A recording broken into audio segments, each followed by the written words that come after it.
Usai diperiksa selama 8 jam, Roy Suryo CS tersangka kasus ijazah Jokowi tak ditahan penyidik. Polisi beralasan Roy dan kawan-kawan mengajukan saksi dan ahli meringankan.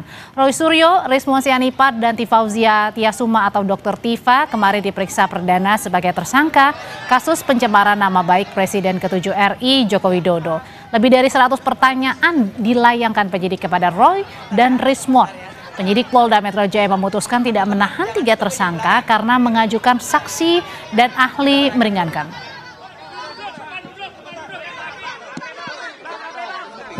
Para tersangka sudah memberikan keterangannya. Setelah ini kepada ketiga tersangka kami perbolehkan untuk kembali ke rumahnya masing-masing. Kenapa demikian? Karena ketiga tersangka mengajukan ahli dan saksi yang meringankan. Untuk ahli yang diajukan oleh para tersangka ada 2, kemudian untuk saksi yang meringankannya ada 3. Dan kami akan segera melakukan permintaan keterangan terhadap para saksi dan ahli yang dimohonkan oleh para tersangka tersebut.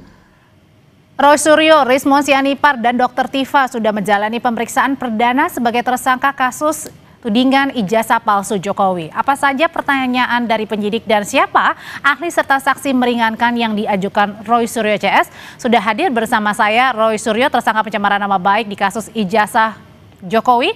Selamat malam Mas Roy. Malam. Ada juga bergabung lewat sambungan Zoom Ketua Umum Perampai Nusantara Mardiansyah Semar. Mas Semar, selamat malam. Malam, Audrey. Ada juga Guru Besar Hukum Pidana Universitas Jenderal Sudirman, Prof. Hipnu Nugroho. Prof. Hipnu, selamat malam.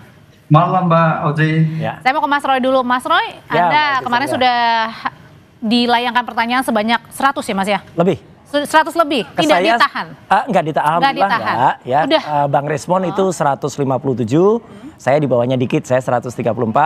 Tetapi ada juga yang lebih rendah lagi yaitu Dr. Tifa itu 86. Lega nggak ditahan? Ya sebenarnya sudah bisa diperkirakan, nggak mungkin dong nahan. Karena kan sebenarnya ada beberapa hal yang sebenarnya membuat satu tidak ditahan. Seperti statement Prof. Hipnu beberapa waktu yang lalu kan aturannya kan ada syarat objektif dan syarat subjektif. Kalau syarat objektifnya kan dapat ditahan atau tidak. Subjektifnya kan tergantung dengan penyidik. Nah penyidik kan kooperatif banget kemarin gitu. Jadi sebenarnya 100 lebih pertanyaan itu apa aja sih yang ditanyakan Mas Roy? Ya banyak, terutama adalah tentang misalnya adalah apa yang terjadi pada tanggal 26 Maret ya tahun 2022. Nah saya nggak ada di situ, jadi ya saya nggak usah jawab itu kan. Terus tanggal 22 Januari, apalagi itu 26 Maret saya nggak ada. Kemudian riwayat saya, kemudian bagaimana penelitian saya ya tentang dulu apa pengalaman saya meneliti kasus. Nah saya kan cerita juga kan dulu bahkan jauh kira-kira 20 tahun yang lalu lebih saya kan juga meneliti rekaman suara antara Presiden Habibie dan Pak Andi Galip waktu itu Jaksa Agung. Kemudian saya juga meneliti, maaf nih harus saya sebut, foto dari mantan presiden kita Gus Dur dengan seorang wanita. Kemudian ada saya meneliti foto-foto soal meneliti video itu saya ceritakan. Nah terus pada saat kemarin ditanyakan juga nggak kepada penyidik kenapa Anda melakukan tuduhan ijazah Pak Jokowi ini dituduh palsu? Jadi itu saya letakkan pada awal ya gitu. Ketika kemudian saya dituduh dengan pasal 28. 32 dan 35. Sedangkan ini yang penting nih Pak Audrey juga supaya semua pemirsa Kompas TV juga tahu ya, gitu kan saya nggak punya akun X, ya saya nggak punya juga YouTube. Ya kalau begini kan saya juga diundang ya gitu. Kemudian kalau di YouTube saya juga sebagai narasumber, gitu. Di akun itu kan saya juga di quote statement saya ketika saya di mana. Jadi bukan saya memposting. Bukan saya yang kemudian membuat dapat diaksesnya. Kalau kalimat di ITE kan itu gitu. Klarifikasi yang Mas Roy sampaikan. Iya. Dan artinya pasal-pasal itu tidak tepat kalau saya kemudian mengedit, mengubah ya. Yang namanya penelitian itu kami itu menggunakan software, yang software itu verified, software itu yang kemudian digunakan untuk menganalisis satu gambar. Nah, kalaupun ada gambar itu kemudian dilakukan hasil, ya ini kan tidak mengubah. Karena apa? Kayak kita kemudian memasukkan sebuah gambar dan itu muncul analisisnya. Kayak dulu saya pernah menampilkan di acara yang lain di Kompas juga. Kemudian gambar itu saya masukkan, ijazah itu saya masukkan ke program namanya Luminance Gradients. itu kemudian nampak kalau itu capnya ada di bawah Pak Soto, dan itu bukan hanya dengan kasat mata, tapi itu hasil dari software, ya itu saya ceritakan. Artinya adalah Anda punya tudingan-tudingan yang kemudian membela bahwa Anda ini tidak bersalah pada saat kemarin ya? Ya, bukan membela, faktanya begitu. Faktanya begitu. Oke, Mas Semar, Anda kecewa nggak sebagai pendukungnya Pak Jokowi bahwa tersangka Roy Suryo CS ini tidak ditahan? Sangat tidak kecewa karena sejak awal kami itu sangat menghargai proses yang berlangsung ya dalam proses hukum ketika Pak Jokowi dulu akhirnya melaporkan secara langsung ke Polda Metro Jaya. Nah, kita menghargai betul proses yang sekarang itu berjalan, dan kita juga menghargai juga sikap profesionalitas dari kepolisian yang memberi ruang ya kepada siapapun untuk mencari keadilan, termasuk Roy Suryo dan kawan-kawan. Jadi ketika diajukannya ada saksi, ahli untuk meringankan, diberi ruang itu. Bahwa statusnya tetap tersangka kan tidak berubah, kan begitu ya. Jadi nggak kecewa sama sekali, Mas? Tidak kecewa karena kami, terutama Rampai Nusantara, tidak pernah menekan-nekan, Mbak. Tidak pernah menekan, tanya Roy Suryo. Tidak pernah mendesak-desak. Kami ikuti prosesnya. Jadi kalaupun beberapa bulan lalu sudah diumumkan, sudah masuk proses penyidikan, kami tidak pernah menekan juga untuk dinaikkan sebagai tersangka, karena saya meyakini pada titik tertentu itu akan datang juga proses itu, dan itu akan datang. Dan itu datang. Tapi Mas Semar, tapi Anda nggak takut dengan kawan-kawan bahwa Mas Roy ini tidak ditahan dan kemudian nanti besok-besok atau sekarang pun ini tetap menuding ijazah Pak Jokowi? Apa yang mau ditakutkan kan gitu loh, karena memang prosesnya ini kalau menurut saya kan proses hukum sudah lebih dari 70% berjalan. Sekarang diberi ruang, kemarin sudah diberi pertanyaan-pertanyaan yang menurut informasi dari Roy Suryo dan kawan-kawan kan juga polisi juga bekerja sama dengan baik dalam proses pemeriksaan. Karena ini kan yang kita lihat bahwa kasus tudingan ijazah palsu ini kan menarik perhatian publik nih Audrey, sehingga memang semua mata publik menyorot prosesnya. Dan ini menurut saya justru bagus juga ketika polisi memberi ruang Roy Suryo dan kawan-kawan untuk mencari keadilan ya. Tapi pada titik tertentu nanti misalnya ya setelah ahli saksi diperiksa, terus lanjutannya diperiksa yang kedua kali Roy Suryo dengan kawan-kawan, dan tiba-tiba memang diputuskan untuk dilakukan penahanan. Nah, ini jangan dibangun narasi-narasi yang menurut saya itu juga akhirnya merugikan Roy Suryo dan kawan-kawan, utamanya merugikan masyarakat kita sendiri. Kan gitu loh. Nah, masuklah proses peradilan, diperkuat bukti-bukti dan lain sebagainya. Nah, ini yang menurut saya perlu dipegang sehingga ada konsistensi ya terhadap sikap-sikap teman-teman. Bahwa dulunya ingin ini diperkarakan langsung oleh Pak Jokowi kan sudah diperkarakan dan sekarang sudah masuk sebagai tersangka. Dan masih episodenya masih panjang kayaknya Mas Semar ya, masih panjang ya. Masih panjang, dan saya meyakini on the track lah, ini sudah tetap on the track, dan lihat muka saya sangat ceria, Mbak. Saya akan saya Roy Suryo saya. Tapi lebih ceria kemarin. Prof, saya mau ke Prof Hipnu. Prof Hipnu, di Sabtu lalu saya ingat betul pada saat wawancara Prof Hipnu bersama Mas Roy juga sebelum diperiksa itu waktu itu ada kata dapat ya, artinya bisa memilih. Sikap saya sama nggak? Sama kan? Sama dari subjektivitas penyidik bisa memilih, artinya akan ditahan, akan menahan atau tidak. Nah, pilihannya tidak ditahan karena berdasarkan ada ahli dan saksi meringankan. Apakah ini sesuatu hal yang wajar alasannya, Prof? Iya. Karena dalam ilmu hukum namanya suatu penahanan sebagai bentuk upaya paksa itu sifatnya fakultatif, boleh kan itu, boleh, tidak imperatif, tidak wajib kan itu. Oleh karena itu konsep sebagai upaya paksa itu sebetulnya kalau kita lihat itu adalah sebagai bentuk apakah seseorang tersangka itu menghambat dalam suatu proses peradilan.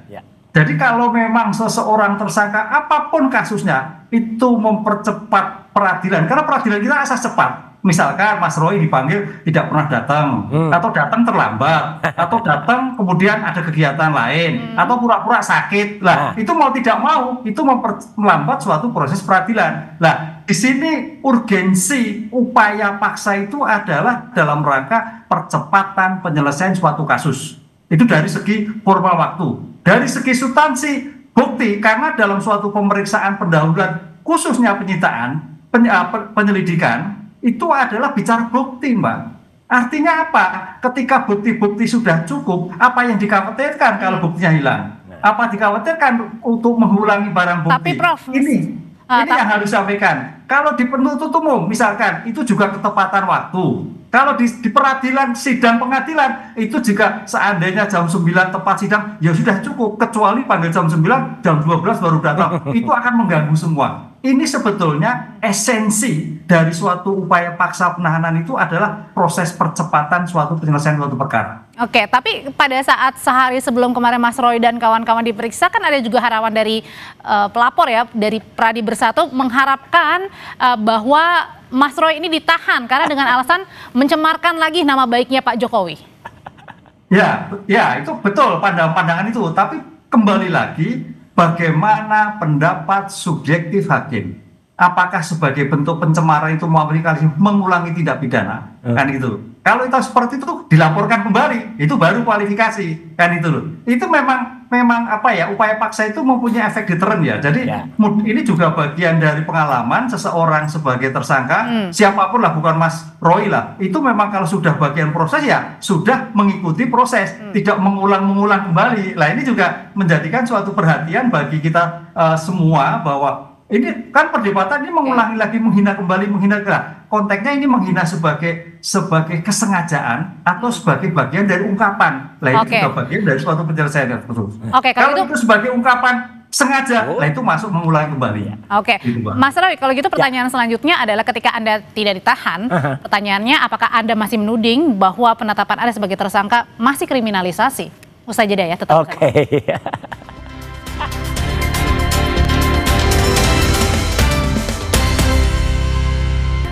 Menyambung pertanyaan saya sebelumnya, Mas Roy sudah ditetapkan sebagai tersangka, tapi nggak ditahan. Pertanyaannya, apakah Anda masih menuding penetapan Mas Roy sebagai tersangka ini bentuk kriminalisasi?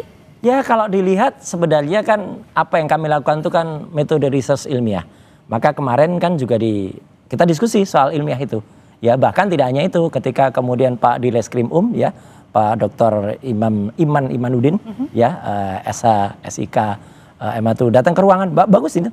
Jadi itu saya kira itu satu pola yang bagus ya. Jadi kalau semua yang diperiksa kemudian didatangi langsung oleh Dileskrim ya sama kayak yang beliau sampaikan di depan pada saat konpres bersama Pak Budi Kabid Humas ya. Itu saya kira semua akan merasa bagus. Dan kami juga santai banget, kami di dalam tuh disediakan makan, minum gitu. Meskipun saya menghormati para mama dan para ibu-ibu, bapak-bapak dan semua ada laskar juga gitu yang mendukung di luar. Saya selalu makan di kantin di luar dan kemudian juga karena mereka kan ada juga yang datang dari pagi kan. Tapi saya mau komentar dikit bahwa tadi apa yang disampaikan oleh Mas Semar tadi, kalau itu saya setuju, itu betul ya. Memang saya nggak lihat Mas Semar ini, Mardiansah ini saya omong apa adanya, nggak lihat Mas Semar tuh ikut bareng-bareng dengan teman-teman lain yang pada dusak-dusak itu di rumah makan Handayani yang ada di Matraman. Itu nggak ada beliau. Jadi beliau betul dalam hal itu ya gitu. Kan di sana kan pada dusak-dusak, termasuk di Diana yang mau ngancam buka baju itu ya, itu nggak ada. Nah, termasuk yang lucu Pak Arianto Sutadi juga ada di sana, itu kan juga aneh juga kan. Tapi Mas Roy, yang kita juga pengen tahu adalah siapa sih sebenarnya saksi dan ahli meringankan yang di bawah nanti? Saya akan. Jadi akan ya, berarti belum. Ya, saya jawabannya kayak yang biasa bilang akan atau sudah tapi belum. Balik lagi pertanyaan saya. Jadi gimana? Akan ada beberapa ahli ITE. Ya, saya belum akan sebut namanya ya, tapi saya akan sebut profesinya. Ya, ada ahli ITE, ada profesor ahli ITE, ada juga ahli teknologi, ahli IT, ada juga ahli bahasa, profesor ahli bahasa, akan ada juga ahli pidana. Ya, ahli pidananya akan ada banyak nanti. Yang untuk mengimbangi bagaimana apakah pasal-pasal ITE itu ya yang kemudian itu yang dijeratkan kepada kami ya dengan 32, 35, kemudian yang 28 itu cocok nggak bagi orang yang misalnya tidak memiliki akun ya, kemudian kami dijerat ITE. Jangankan kita mentransmisikan atau mengubah ya, punya akun aja enggak, posting aja. Berarti tim akan diperkuat termasuk dengan memasukkan nama Mas Denny Indrayana. Oh iya, Profesor Denny Indrayana juga memang masuk ya. Terima kasih untuk Prof Denny. Termasuk juga yang sudah masuk kan sempat ada nama dari Pak Menkumham di era dulu ya, Pak Amir Samsudin itu ada, dan juga kemarin ada juga bagus. Terima kasih untuk pengurus pusat Muhammadiyah ya atas restu dari Pak Yusro Mukodas ya, Mas Gofari ikut juga. Jadi makin banyak. Kemarin aja juga dukungan dari teman-teman dari Pak Khalid Mihdhar, nelayan dari PIK itu juga ada. Oke, dari Mas Semar sendiri sebagai pendukungnya Pak Jokowi, apakah kemudian semakin memperkuat juga barisan nih seperti yang dilakukan oleh Mas Roy, memperkuat barisan, semakin menguatkan lagi timnya, termasuk masuknya nama Mas Denny dan juga Pak Amir Syamsuddin? Ya, kalau menurut saya sih kan yang perlu memperkuat memang Roy Suryo dan kawan-kawan. Karena kan yang ditudingkan itu kan soal bahwa Pak Jokowi memiliki ijazah palsu misalnya gitu ya. Dan Pak Jokowi sebagai pelapor itu meyakini dia kan memiliki ijazahnya bahwa ijazahnya asli. Jadi nggak ada yang diperkuat karena memang ijazahnya kan ada dan asli itu satu. Nah, persoalan bahwa Roy Suryo dan kawan-kawan memperkuat itu sudah semestinya memang karena dalam posisi yang memang tidak menguntungkan sebagai tersangka. Dan itu sudah di depan mata juga ancaman sanksi hukumnya. Nah, harus memperkuat. Tapi saya tertarik dengan apa yang disampaikan oleh Prof. Hipnu tadi, bahwa tidak dilakukan penahanan terhadap Roy Suryo dan kawan-kawan, itu mungkin banyak juga pertimbangan bahwa Roy Suryo bekerja sama dan teman-temannya datang tepat waktu dan tidak pura-pura sakit. Nah, ini ada kabar baiknya. Mungkin karena berpengalaman Roy Suryonya, jadi sudah tidak lagi mengulangi di masa lalu pakai kursi roda. Mungkin Mas Semar pengen punya pengalaman. Silakan Mas. Dan layar penyangga juga bisa jadi malah ditahan gitu loh. Nah, mungkin pengalaman yang menurut saya ini bagus dilakukan oleh Roy Suryo. Oke. Enggak. Mungkin Semar pengen itu nggak apa-apa. Nanti tinggal dituntut teman-teman. Gitu. Oke. Nah, itu poinnya, Audrey. Kita sangat menghargai semua proses dan saya berharap juga Roy Suryo dan kawan-kawan beserta seluruh pendukungnya itu juga menghargai proses sampai pada titiknya nanti gitu. Oke. Kita harus hargai itu. Iyalah, kita hargai. Enggak kayak yang demo termol di luar kemarin itu enggak hargai. Oke. Iya, harus kita hargai gitu dan memang kalau kita menghargai proses di instansi negara ini, ya apapun nanti diputuskan, misalnya bersalah dan lain sebagainya, harus dihargai juga ya. Dijalani gitu ya. Oke. Masa kalau diputuskan nggak bersalah. Oke, Prof, kalau gitu Ya, pertanyaan selanjutnya adalah Prof, ketika pernah di pemeriksaan kemarin perdana ini tidak ditahan. Pemeriksaan berikutnya apakah ada kemungkinan ditahan, dan kalau kemungkinan ditahan itu apa biasanya dasar-dasarnya? Ya, dalam setiap proses pemeriksaan masih dibuka kemungkinan. Nah, di kemungkinan, karena namanya penahanan itu sebagai upaya paksa yang dimiliki oleh penyidik, kan itu dimungkinkan, di penyidik dimungkinkan, nanti di penuntut umum dimungkinkan, apalagi di peradilan dimungkinkan, semua masih dimungkinkan. Karena apa? Terlihat dari sangkaan itu adalah terkait tindak pidana yang diancam 5 tahun, kan itu Mbak. Itu yang harus jadikan kunci, Jadi semua level masih dimungkinkan. Oleh karena itu dalam seperti ini tadi Mas Mardian Semar itu ini memang harus Mas Roy Suryo betul-betul meletakkan sebagai suatu tersangka yang proaktif, yang mempercepat proses peradilan, yang memungkinkan tidak mengulangi, yang memungkinkan juga tidak merusak barang bukti. Itu kan kekhawatiran penyidik. Jadi sebetulnya kalau penyidik itu sudah tidak khawatir, ya sudah tidak perlu. Kan gitu Mbak. Ini yang menjadikan suatu tapi itu masih dimungkinkan karena syarat formal itu dapat. Tapi kalau untuk melawan, singkat Prof, apakah perlu juga dilakukan pra peradilan buat tersangka? Nah, itu tergantung Mas Roy. Apakah mengajukan pelaporan suatu pra peradilan terhadap penetapan tersangka. Tapi kalau melihat sebagai bentuk kesaksian yang sudah 100, nah ini kan 100 sekian, padahal pra peradilan itu cukup 2 alat bukti, tapi tampaknya kok agak sia-sia menurut saya. Cuman yang penting sekarang menurut saya dalam level penyidikan itu maksimal proses, diteruskan atau tidak bagian dari suatu proses hukum. Oleh karena itu saya kira lebih baik tadi memperkuat suatu pembuktian yang dimungkinkan nanti ketika suatu perkara itu masuk pra penuntutan oleh kejaksaan, loh kok perkaranya begini, kan itulah itu nanti akan suatu pertimbangan apakah diteruskan ataukah tidak, itu nanti setelah dalam istilah hukumnya pra penuntutan. Karena dalam suatu penyelesaian suatu perkara itu nanti kejaksaan yang pengendalian ini layak diteruskan atau tidak teruskan. Itu berdasarkan hasil penyidikan yang dilakukan hari ini, termasuk bukti-bukti baik polisi maupun tersangka. Sudah kita tangkap semuanya pesannya. Terima kasih Prof. Hipnu, Mas Roy, terima kasih, Mas Semar, terima kasih, selamat malam semuanya. Kemarin ya termul.